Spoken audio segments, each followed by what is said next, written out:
ఏంటంటే డిసెంబర్ 13వ తేదీన అంటే రేపు తిరుమల ఘాట్ రోడ్లోని అక్కగార్ల గుడిలో విశేషమైన పూజలు నిర్వహించనున్నారండి.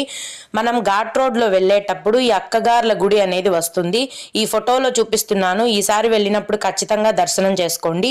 ఈ అక్కగార్ల గుడి నిర్మాణం వెనుక ఎంతో చరిత్ర ఉందండి. ఎంతో శక్తివంతమైన గుడి ఇది. 1940వ సంవత్సరంలో మొదటిసారి తిరుమలకు ఘాట్ రోడ్ కట్టే సమయంలో ఇప్పుడు ఉన్న చోట ఈ అక్కగార్ల శిలలు ఉండేవి. అయితే రోడ్డు నిర్మాణం కోసం ఆ శిలలను తొలగించారు.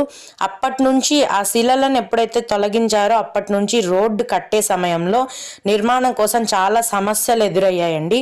కాబట్టి మళ్ళీ వెంటనే అధికారులు రోడ్డు పక్కనే ఈ అక్కగార్ల శిలలను ప్రతిష్ఠించి పూజలు నిర్వహించారనమాట.